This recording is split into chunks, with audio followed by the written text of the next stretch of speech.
La visibilité est réduite par le brouillard, oui, A, non, B.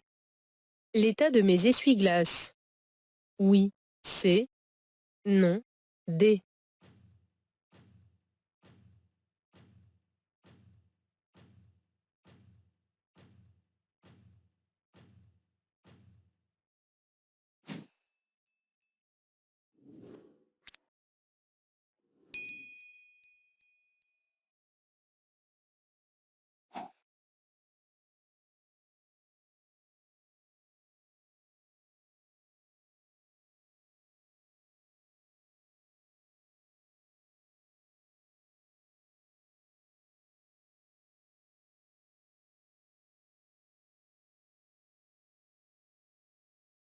La passagère est âgée de 16 ans. Qui encourt une amende? La passagère, A. La conductrice, B. Les deux, C.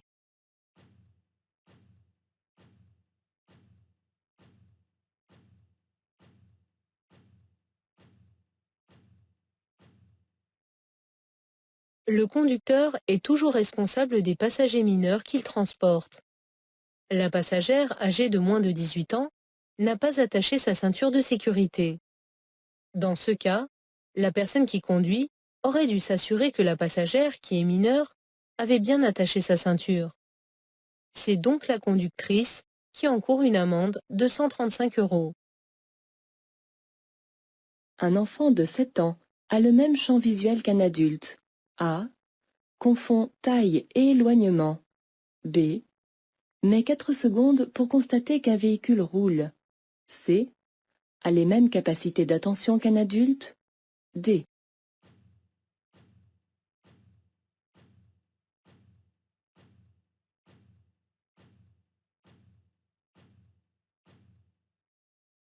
Un adulte a un champ visuel d'environ 180 degrés, alors que celui d'un enfant de 7 ans est proche de 70 degrés.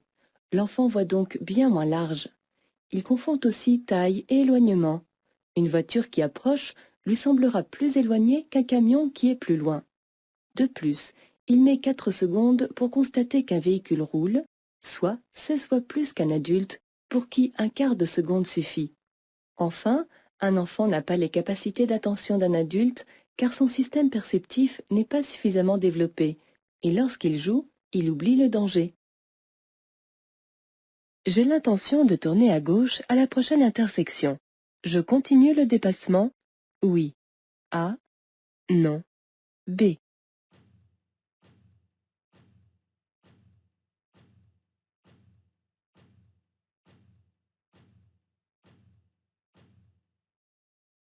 Le panneau bleu précise que la voie de droite est réservée aux usagers qui vont tout droit ou à droite, celle de gauche à ceux qui tournent à gauche.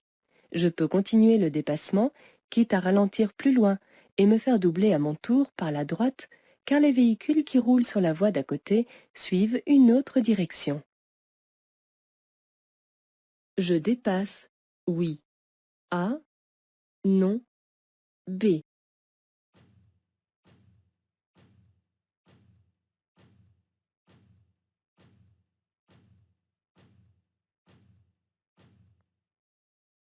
Le panneau annonce une intersection où j'aurai la priorité.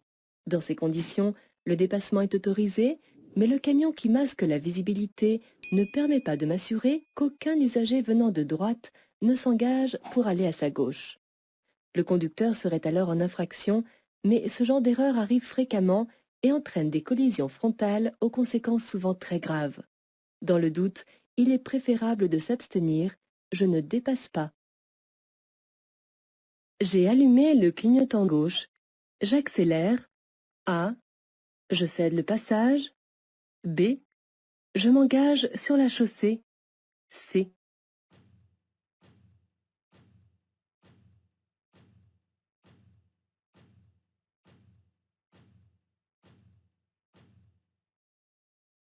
Je suis sur une voie d'accélération. Ce type de voie a pour rôle de permettre une insertion suffisamment rapide dans la circulation, sans gêner les autres usagers. Devant, la file de véhicules est ralentie. Je n'accélère pas car je dois maintenir un intervalle de sécurité suffisant. La voiture que j'aperçois dans le rétroviseur me suit dans la même voie. Comme aucun usager ne circule sur la chaussée que je vais aborder, je n'ai pas à céder le passage et donc je m'engage. Je suis bien placé pour aller à Lille. Oui. A. Non. B. À Nancy. Oui. C. Non. D.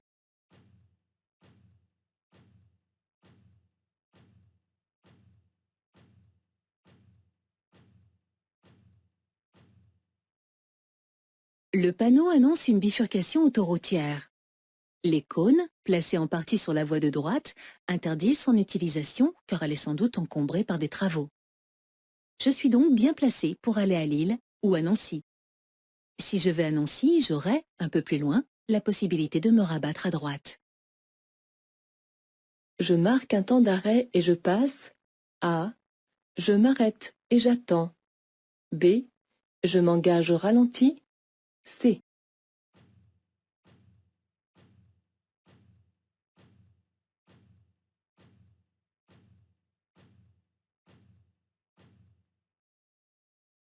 J'aborde un passage à niveau sans barrière et le feu rouge clignotant annonce l'arrivée d'un train. Je dois impérativement m'arrêter et attendre que le feu s'éteigne. Je pourrais emprunter une autoroute si je vais à Dijon. Oui. A. Non. B. À Chevigny. Oui. C. Non. D.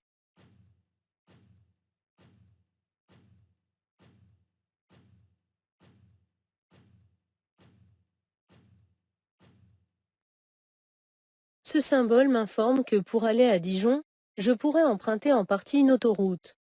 En revanche, ce ne sera pas possible si je vais à Chevigny, car aucun symbole ne figure sur le panneau routier qui annonce cette localité.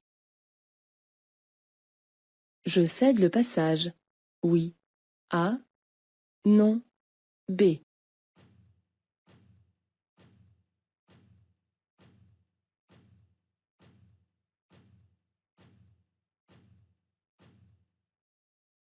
Un piéton peut traverser la chaussée s'il ne dispose pas de passage prévu à son intention à moins de 50 mètres.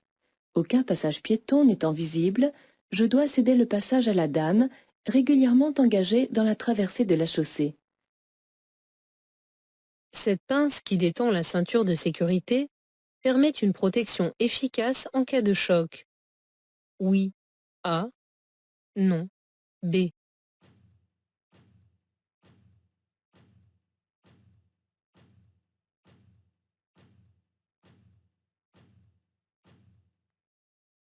Pour jouer pleinement son rôle protecteur, la ceinture de sécurité doit être tendue. Les ceintures actuelles sont conçues pour qu'en cas de choc, la tête entre en contact avec l'airbag lorsque ce dernier a fini de se déployer. Si la ceinture est détendue, le choc entre la tête et l'airbag va se produire au moment où ce dernier se déploie, donc trop tôt, et entraîner des lésions à la tête, souvent mortelles. Il est donc interdit de détendre la ceinture de sécurité avec une pince ou tout autre objet. Par rapport à la voiture qui me précède, je suis arrêté. Trop près. A. Trop loin. B. À bonne distance. C.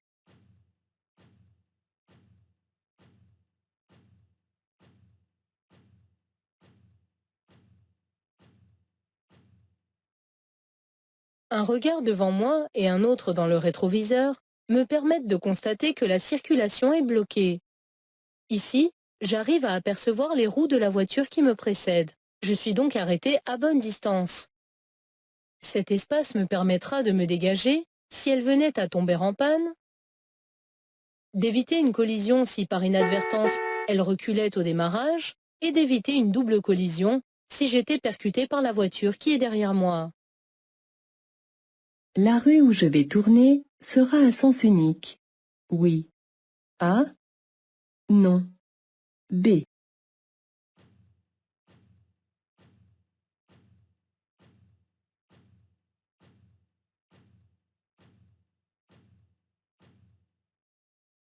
La flèche au sol devant moi et les signaux en face m'obligent à tourner dans la rue de droite.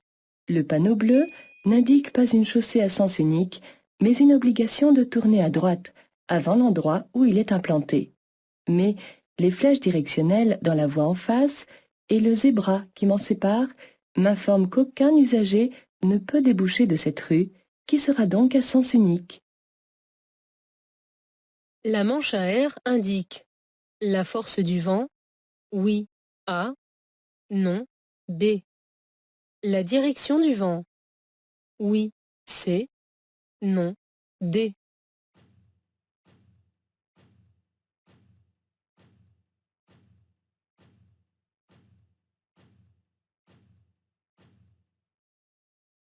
Cette manche à air est implantée dans une zone exposée à un fort vent latéral. Elle indique la force et la direction du vent. Ici, un vent modéré vient de droite et souffle donc vers la gauche. Je fais particulièrement attention au risque d'écart de trajectoire quand j'entre dans une zone exposée, mais aussi quand je me retrouve soudainement à l'abri du vent, par exemple lorsque je dépasse un camion. Mon intervalle de sécurité est faible, A, suffisant, B.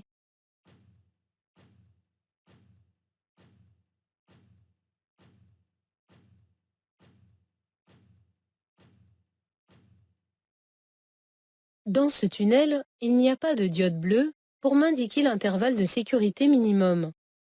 Je dois donc appliquer la règle générale, qui est de laisser un espace correspondant à au moins 2 secondes.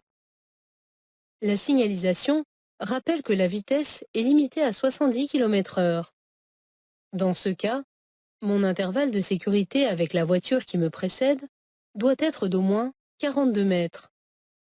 Il est donc largement suffisant dans le cas présent. Je klaxonne.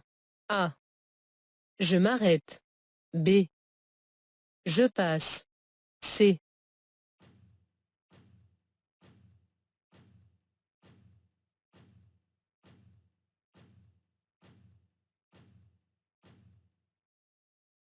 Pour traverser la chaussée, un piéton est tenu d'emprunter un passage matérialisé, s'il y en a un, à moins de 50 mètres. La jeune fille n'est pas à sa place, car elle devrait s'engager sur le passage et non à côté. Comme elle regarde devant elle, elle ne me voit pas. Si je passe, je la mets en danger. Par conséquent, je m'arrête afin qu'elle termine sa traversée. En agglomération, l'usage de l'avertisseur sonore n'est autorisé qu'en cas de danger immédiat, ce qui n'est pas le cas ici, car j'ai le temps de m'arrêter. Je ne klaxonne pas. Si je ne m'arrête pas sur les lieux d'un accident, alors que je suis le premier témoin, je m'expose à être poursuivi pour délit de fuite, oui, A, non, B. Non-assistance à personne en danger, oui, C, non, D.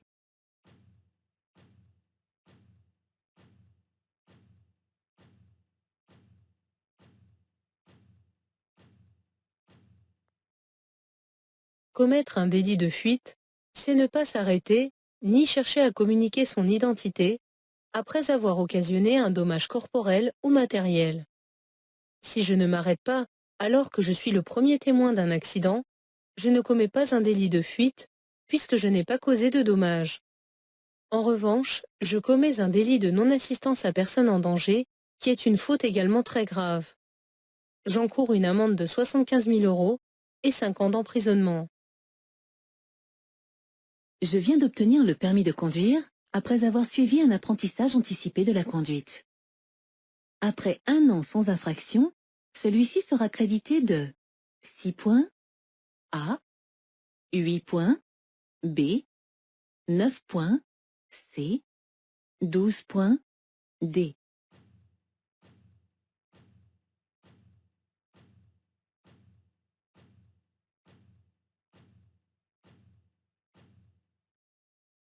Comme j'ai suivi un apprentissage anticipé de la conduite, la période probatoire durera 2 ans. Pendant cette période, mon permis est majoré de 3 points par année à condition de ne pas commettre d'infraction entraînant un retrait de points. Après 1 an sans infraction, il sera donc crédité de 9 points.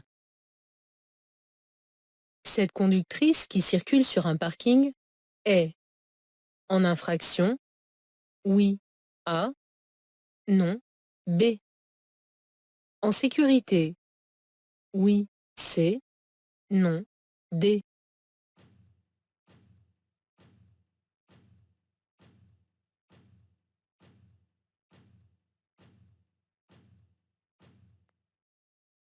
Les règles du code de la route s'appliquent dans tous les lieux ouverts à la circulation publique, y compris dans les parkings.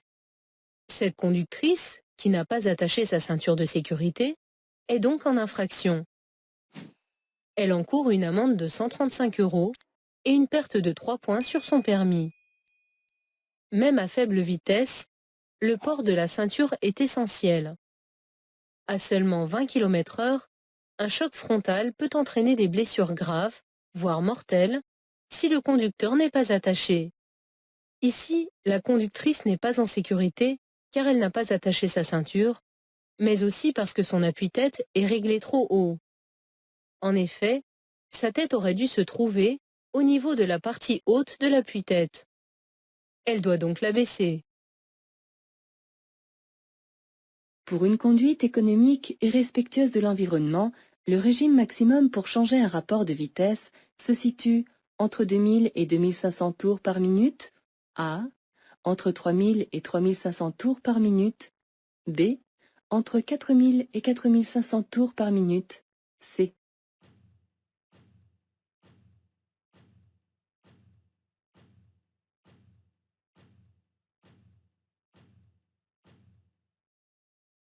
Pour une conduite économique et respectueuse de l'environnement, le régime maximum pour changer un rapport de vitesse se situe entre 2000 et 2500 tours par minute, environ 2000 tours par minute pour un véhicule diesel et 2500 tours par minute pour une voiture fonctionnant au super sans plomb.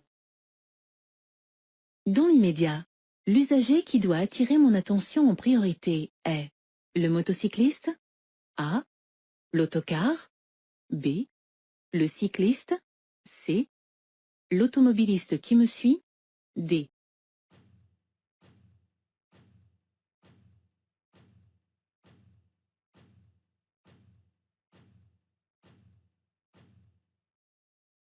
Le motocycliste circule normalement devant moi. L'usager qui me suit doit rester maître de son véhicule. L'autocar arrêté constituera un danger plus lointain, car il pourra masquer des piétons. Mais l'usager qui doit attirer mon attention en priorité est le cycliste, car il va devoir se déporter sur la voie où je circule pour dépasser l'autocar. Je tombe en panne. Immédiatement, je dois allumer les feux de détresse, oui, A, non, B. Éteindre les feux de route, oui, C, non, D.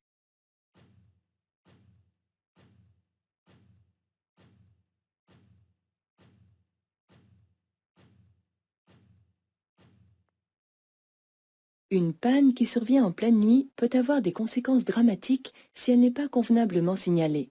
J'allume immédiatement les feux de détresse afin d'en avertir l'usager qui me suit. Je n'éteins pas tout de suite les feux de route car ils me permettent de mieux voir et donc de repérer plus facilement l'endroit où je pourrais m'arrêter sans gêner. Je les éteindrai dès que le véhicule m'aura dépassé. Si, à l'arrêt, mon véhicule empiète même partiellement sur la chaussée, je devrais laisser fonctionner les feux de détresse. Je peux éteindre les feux dès maintenant. Oui, A, non, B.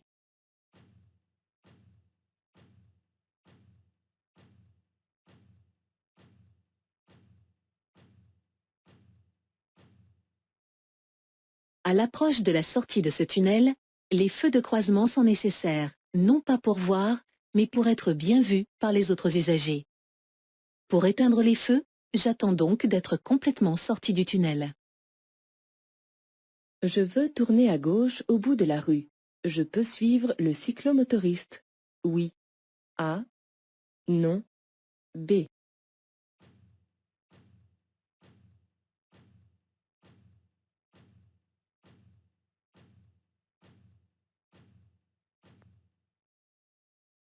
Le positionnement d'un grand nombre de véhicules irrégulièrement stationnés du côté gauche pourrait laisser croire que la rue est à sens unique. En réalité, il n'en est rien, car la présence d'une voiture correctement garée confirme que je circule dans une rue à double sens. En suivant le cyclomotoriste, je risque d'entrer en collision avec un véhicule en sens inverse. Je dois donc rester à droite, derrière la file de voitures immobilisées. Je m'arrête, oui. A, non. B.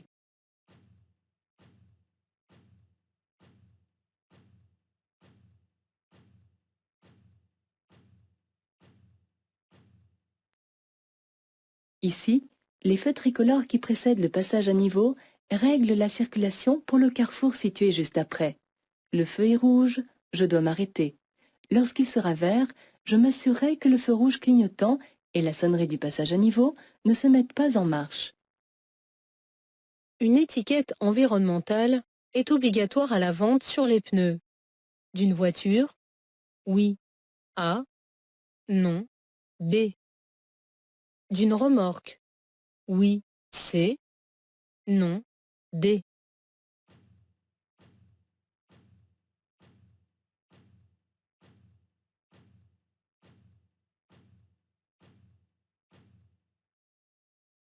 Tous les pneus neufs de voitures et de remorques exposés à la vente doivent comporter une étiquette environnementale. Celle-ci indique les performances du pneu en termes de consommation de carburant, d'adhérence sur chaussée humide et de niveau sonore.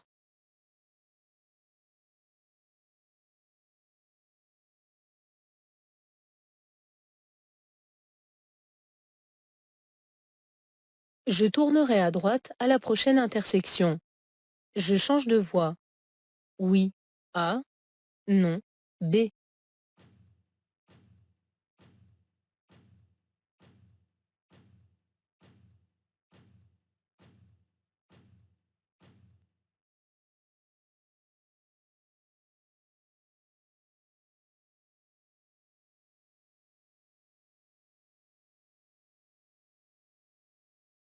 Je ralentis, oui.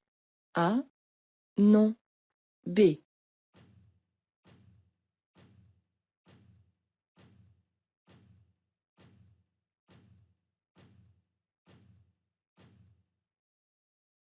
Dans le rétroviseur, j'aperçois une voiture qui se rabat inopinément, peut-être après une tentative de dépassement hasardeuse.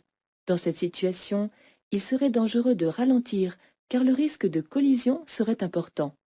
Étant encore assez loin du virage, je maintiens mon allure ou j'accélère légèrement afin que le conducteur puisse se rabattre en sécurité sans mettre en danger les autres usagers. La vitesse est limitée à 30 km/h pour les véhicules de plus de 3,5 tonnes seulement. A. Pour tous les véhicules. B.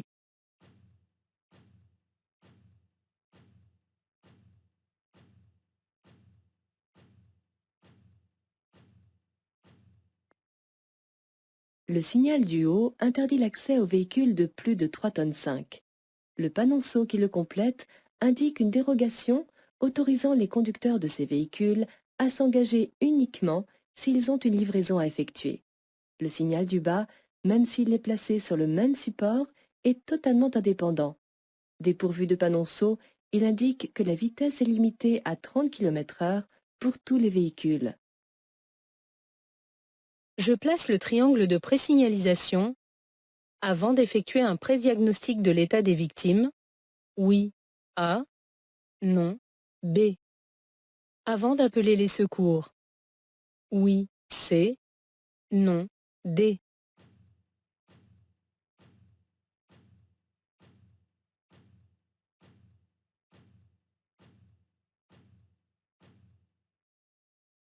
Un accident risque d'en provoquer un autre à cause d'usagers surpris par l'événement. L'urgence absolue est donc d'éviter qu'un deuxième accident ne se produise et vienne aggraver les conséquences du premier. Je commence par protéger en balisant les lieux de l'accident. En conséquence, je place le triangle de présignalisation avant d'effectuer le prédiagnostic des victimes. J'alerterai les secours après ce prédiagnostic. Je continue le dépassement? Oui. A. Non. B.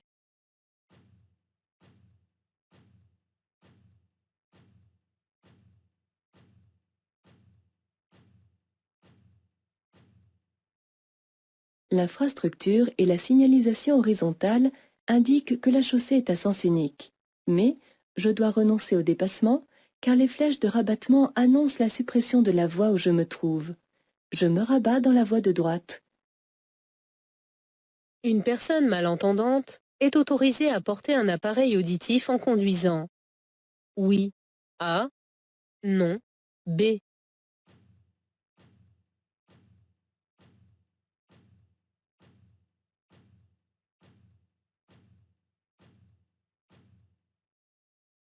Il est interdit de porter une oreillette en conduisant, sauf si cette dernière est destinée à corriger l'audition.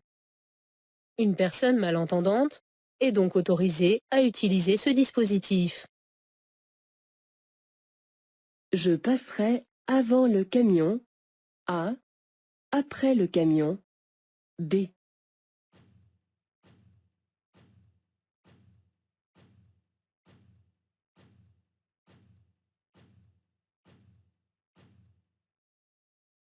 La signalisation et le terre-plein pourraient laisser penser que j'aborde un carrefour à sens giratoire. En réalité, il n'en est rien.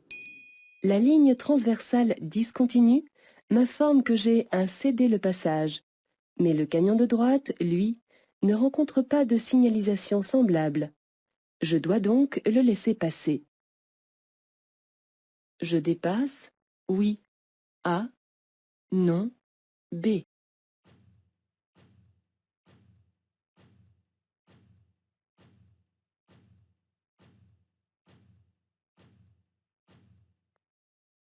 Le signal de danger annonce une intersection où je devrais céder le passage à droite. Il est donc interdit de dépasser tout autre véhicule qu'un deux roues. Compte tenu de la vitesse très réduite du cycliste, de la distance à laquelle se trouve l'intersection et de la visibilité sur la droite, je peux le dépasser sans risque. Je me déporte au maximum sur la gauche car, à faible vitesse, un deux roues peut faire un écart important. Je freine de façon continue. A. Je freine par pressions intermittentes. B. J'utilise le frein moteur. C.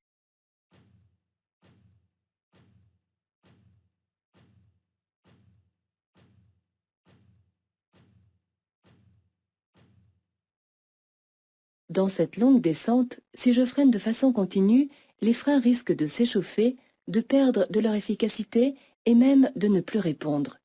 Je freinerai donc par pressions intermittentes, c'est-à-dire souvent et assez fort, tout en lâchant la pédale entre chaque pression.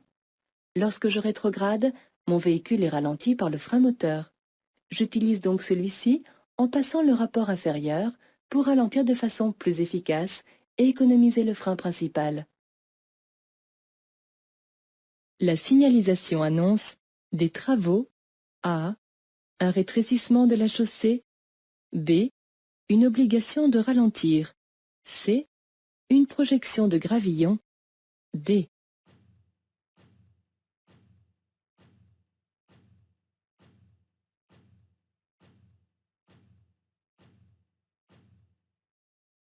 Ces signaux temporaires de danger annoncent des travaux et par la même occasion une obligation de ralentir.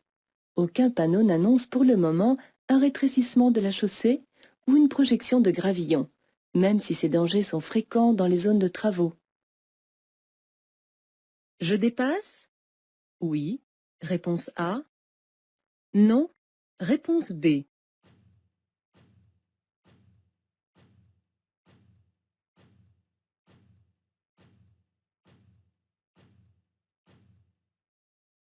Aucune signalisation ne vous interdit de dépasser le véhicule qui vous précède.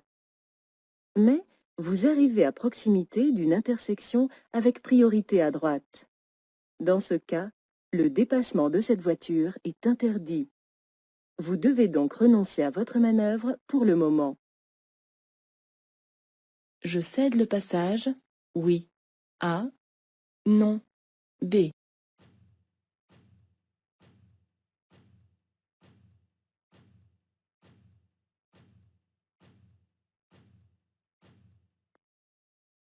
Les feux tricolores fonctionnent au jaune clignotant.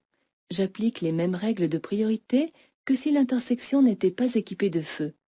Je dois donc laisser passer le piéton engagé sur le passage prévu à son intention. Le permis de conduire peut être annulé en cas de conduite pendant une suspension, A. Blessures involontaires, B. Conduite après consommation de drogue, C. Refus de priorité, D.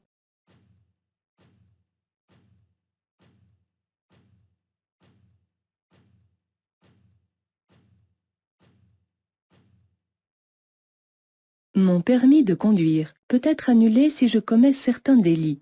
C'est notamment le cas si je conduis pendant une période de suspension du permis, si je cause involontairement des blessures ou si je conduis après avoir consommé une drogue illicite.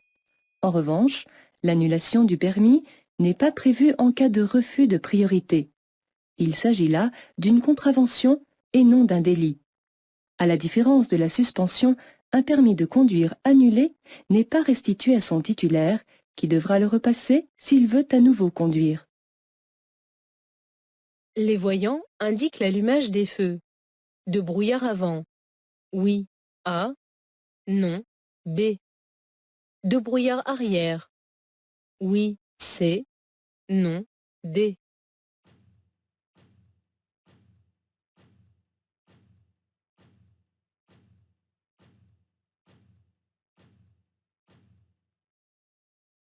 Ces voyants indiquent l'allumage des feux de croisement et des feux de brouillard avant. Si les feux de brouillard arrière étaient allumés, ils seraient représentés par ce voyant.